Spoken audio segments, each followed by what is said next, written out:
Hey, what's up, y'all? It's me, Tasha C. In this video, I'm going to be talking about my personal, my first thoughts according to me, Tasha C. I just want to say it because it rhymes. About how to thrive in an online class as far as some tips and everything. Now, we all know nowadays, technology is being forced upon us, whether we want it or not, right?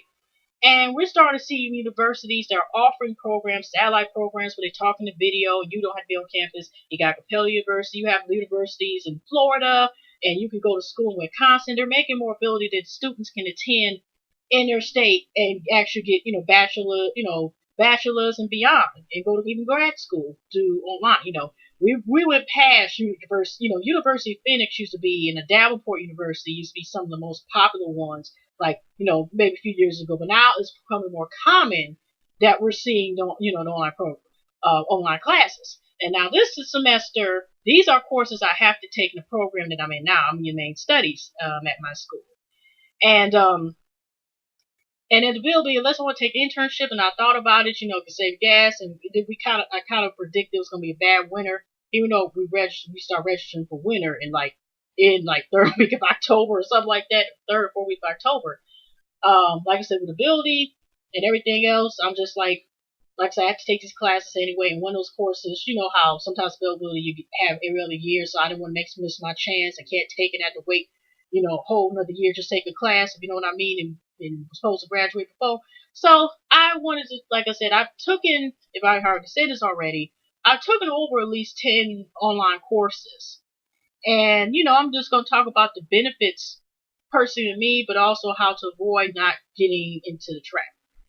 So, or getting behind. Now, the benefit, or, possibly some of the bad things about it. Now, let's talk about benefits. Of course, in my situation, since my school is closed for 2 days, and that is very, very rare that this stuff has happened.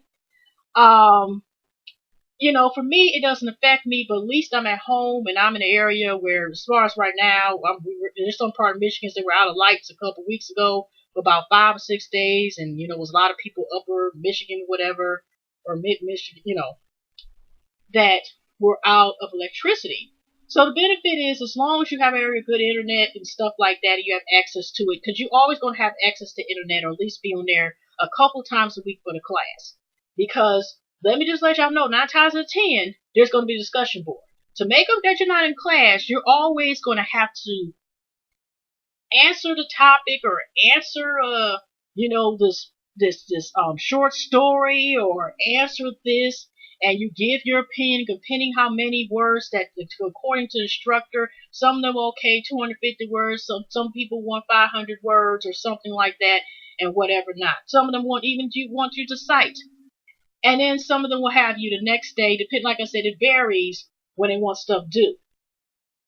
Like the class I have now, like I said, the other two haven't opened up the class yet, probably because maybe the computer technicians, due to the fact the school is closed, have not got on back on there. So they probably won't fix everything, be straightened out till probably Wednesday. That class doesn't start till Thursday, but the assignments actually don't get due until Tuesday and Wednesday in most cases.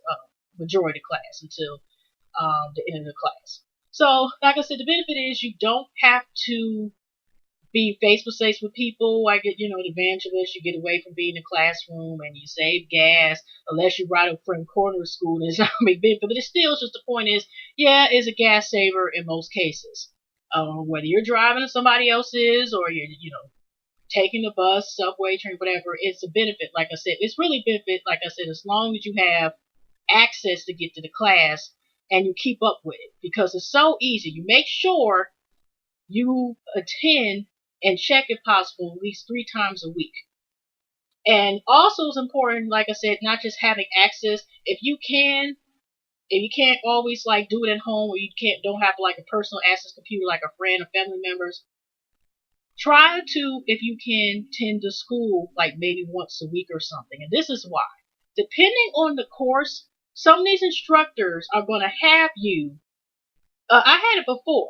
Some instructor actually had you where you had to use money. This is for Netflix, got these original series and stuff, and it was an anthropology class. I think about the appropriate term, something about North American is they did say North American, but it's Native instead of saying Native Americans or Indians in North America or something like that. And we had to rent a certain movie, but it was on our own terms. It wasn't like a YouTube clip or something like that.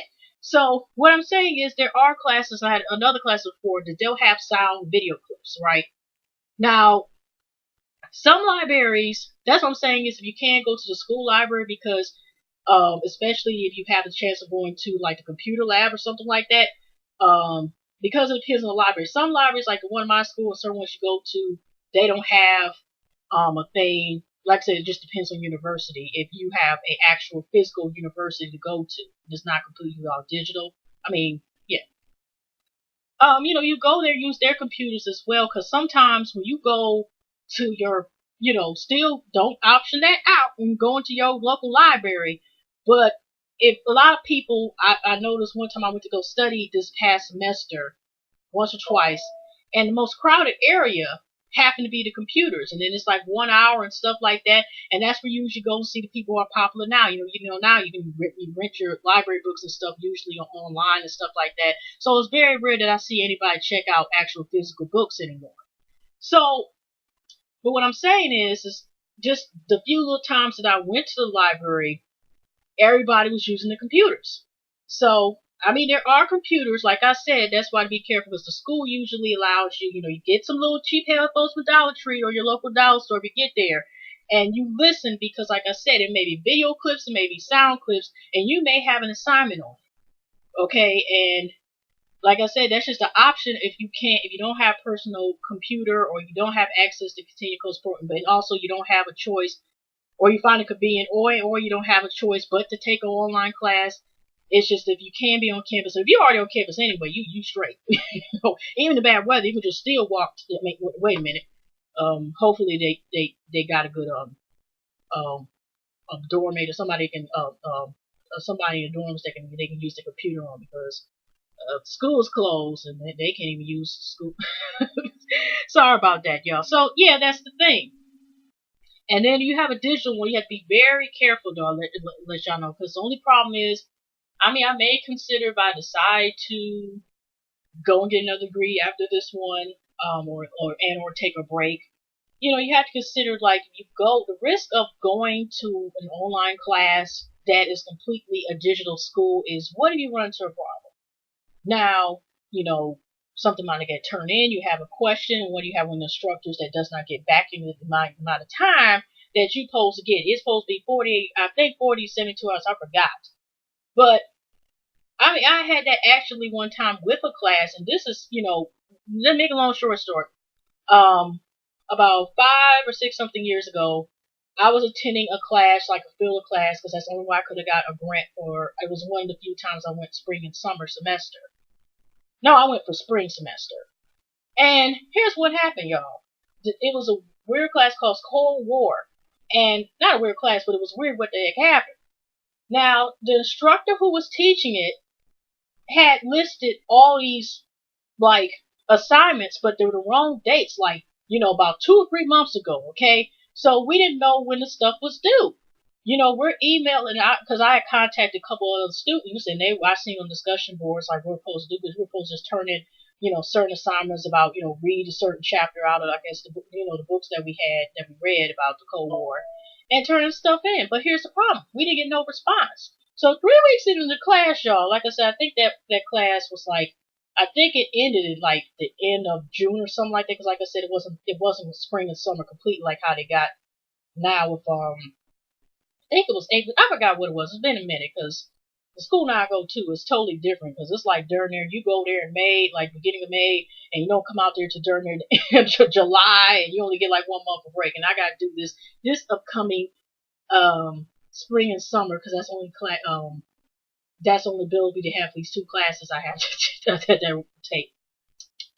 Anyway, y'all, so when the teacher, we didn't get responded, it turned out the poor teacher, and I don't think they still never came back to this day. Well, I know when I still was there before I graduated, left there, they weren't back. The poor man had a heart attack. And how we found out about it was, this new instructor that took over the class, still, we were asking questions about, what does this stuff do? It was like he just came into class, We didn't know when we're supposed to turn the stuff in, when is it due, or nothing like that. We didn't get no responses from the instructors.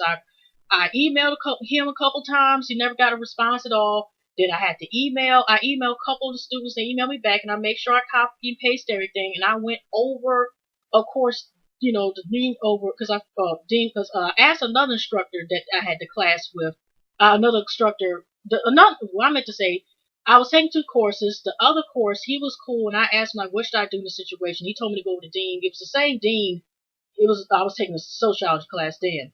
It was the same dean over the same department. It was, I guess, the social studies department. So the dean or whoever's, I think it was the dean or whoever was over the social studies department. I emailed him all the stuff, and I was able. Then all of a sudden, this new substitute instructor was able to give me and incomplete. And I said I was able to do it in October and blah blah blah. But I got behind again. He didn't answer. But the least, thank goodness, I mean, the thing is, was like a bunch of stuff seemed to happen or whatever. I just wished I would have just like extended to winter. But what I'm saying is, I was able to get it straightened out, and the incomplete just turned to a drop class. It wasn't no big deal, nothing like that at that school. Of course, it's different now because if you let incomplete go, you will get an F. So, but what I'm telling you now, y'all, you have to think about the schools that you're going to if you're taking a chance with a class that is completely digital. And what I mean by that digital is like online. So, you have to think about it is, make sure you can do all your research or whatever. Go to several sites. It's not just one place I review, but because how people can make up different profiles on different things. You can be cool with people. It could be people working at the school line say, "Oh, this is a great school and stuff," and then you realize you have to transfer after the first semester because you didn't get any help. And that's the only thing is about online classes. If there's no digital school, like I said, I was able to have that straight on. Even that took a minute. And like I said, I was physically going on campus. I was just at that time going to an online course, right? So, like I said, you have to be very, very careful when you decide to go to online courses. But eventually, they're probably going to have us mostly go online anyway because, of course, there's all the new technology. But like I said, if you can do your research, I don't care if they're throwing money at you to come to school, no problem. Just do your research because, like I said, it was another problem. I don't know if y'all know the school that used to be on the University of Phoenix, so they'll send people there. It was called Pentex, or I know I'm saying Pentex, but what is APDX, right?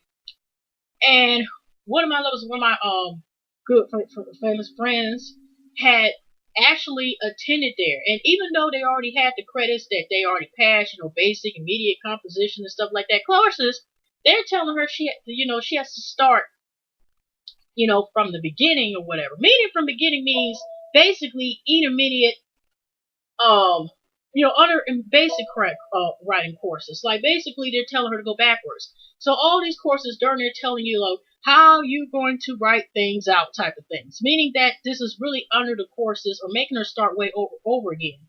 And when you look at the profile, it's supposed to be like an online program for criminal justice. They kept lying, saying they were going to process her financial aid and was going to take care of. They kept making excuses and never processed her financial aid. And on top of that, the courses, they were like this. They lie and say as long as you attend or send something on there every week that you're in the classes. But they set it up for coincidence. Even though she was attending and doing her work every classes, they actually thrown her out the courses, and it just seemed like a school. They never talk about the school. I don't even know if it still exists, and I can see why it shut down because it seemed like a fraud school.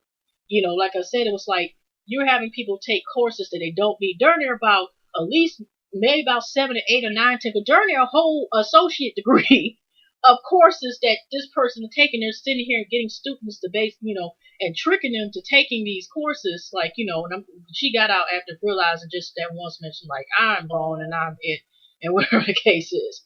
And they still never gave her financial aid. So like I said, if you can, do your research and make sure you attend classes 3 times a week. And what I mean is, I know it's easy and convenient for you that it's easy because you're not on there, but of course you're going to make you do your work. And just the same things during campus, of course, if you have, say, like a final paper, like you usually do, and a final project, do it if you can and start your research if you can. Unless you want to speak the last minute, try to do if you can 2 months before the class over, 2 months before the paper is due. I'm just saying, because life happens and stuff like that. I mean, personally myself, and you just see it all around. and just try to get away. So that way, just in case, even if you start writing a couple sentences, a couple pages, depending how large paper is, stuff like that, hopefully, by the time it's due, you turn it, blah, blah, blah, and enjoy it, whether you get the time off of school or whatever, or just deal with work, or whatever's going on with your life, and it just ain't in your way, you have to deal with issues. And so, like I said, I already said about being careful about the benefits. Like I said, being careful that you're able to enjoy the benefits of the class. Like I said, convenience. You can avoid bad weather. As long as the weather is not affecting your internet service, okay, or your online provider does not F up, like it has messed me up one time last month, and that kind of was an inconvenience for me. And you have to scramble, so you always have to have a plan B, a ABC, and probably a D2, just to be on the safe side. Because, like I said, if you plan on doing online courses and you don't say have online at home, you just, like I said, have to go to the library. You can possibly go to the school libraries, because they usually have some computers where you're not sitting here and you have to get off exactly in an hour or something. Like sometimes, like I said, my school did have a Beaufort computer lab. As long you can stay on there during there until I think, the time closes. You have to show your ID, I think, in the computer lab and stuff like that. But usually it's less limitations. I don't mean to be going on there, looking at porn and everything on there. But what I'm saying is, don't be doing that. But what I'm saying is, y'all, is that, like I said, you have to do discussion boards. Some classes, I got to tell y'all, you may acquire daily quizzes, not just discussion board, but you may have a quiz. Some of them are, and you may have a final, like a midterm and final and or final. And depending on the instructor, some of them have open book, but still if you can read the stuff beforehand or whatever, study guide. And some of them, unfortunately, will have it timed, but they will give you study guides. Hopefully they give you study guides. And yeah, but like I said, you make sure you do discussion board, and if do as soon as you're giving this topic, whatever assignment or article you're supposed to read and respond to, do it if possible within the day you get it or the next day, because it just seems like some pen instructors, some of them give you 4 days to answer this stuff, some of them give you seem like a whole week or almost a whole week to pen instructor, but those days go by pretty fast, and then sometimes it's a conflict when some online classes or both or all, no matter how many you take them, are all due the same time of day. So they all, you may have, just like going on campus, you may have stuff do the 3 things due the same day and the other day. So you have to make sure that you have everything that's, done on time. So try to do discussion board. And then if you can, the same day or no later than the next day after your discussion course, whether you have to do 1 or 2 responses, because you not only have, we all know if you already took your online courses before, you also have to respond, and don't just respond to a sentence. If you can, at least stretch out. I know depending on the English instructor, 9 times out of 10, usually takes 4 sentences to make a paragraph. I've told by a couple of English instructors, but if you can, try to make 5, and don't just say, "Wow, this was great." That was great. The color was nice. So, just try to put a little input on there, or just don't make it seem like you're turning in before it turns 11:59 p.m. in that particular night. That's a good thing too. But like I said, y'all, I'm just going by somebody who's online courses been taking physical stance as far as having backups. Like I said, you got to be, if possible, be on there 3 times, and be careful. Say if you do have to look at media and stuff like that outside, of course, you also make sure you do that as soon as possible, and don't get behind or try to go somewhere that you have access to internet, or start planning out if where you're going to have to go, just in case this place don't work out or this place don't work out. And like I said, do your research if you plan on doing an online full university where you can't just sit there and drive or have somebody drive, or get to the school if there are problems. Now, I'm sorry, I hope this was a helpful video for everyone. If you haven't rate, comment, and subscribe, and I hope these were some helpful tips besides me just probably rambling. And I'll see y'all tomorrow night with me reviewing Being Mary Jane with Gabrielle Union, also known could be your possible semi-autobiography to a certain extent. Okay, we're going to leave that alone. Alright, y'all have a pleasant week, a pleasant night. And by the way, again, Like I said, if y'all haven't looked at my update video, my recent one about the shows and everything, just the change in the lineup. Like I said, I'm doing another YouTube shout out video, and I'm going to try to do it either by the earliest is the end of this month or beginning of next month, but I'm not going to see a particular date. But if if you can by January 26th, just put down the comment box below that Tasha, I have a channel. Could you please check it out, shout me out, and I'll definitely try to clue y'all in. I mean, the video might be probably long. Who knows how many people will respond to this, but I'll make it do what it do. But I mean, I'll I don't care what channel, but don't be talking about you know I punch bitches. But oh, excuse me, I mean to curse in this video. I'll just warn us of that. But I mean to say I punch people who wear green on Tuesdays in their mouth. I don't want channels like that promote hurting people. None of you see what I'm saying? You know, channels like that. But I'll do my best to put y'all in. Well, all right then, y'all have a good night. Bye bye.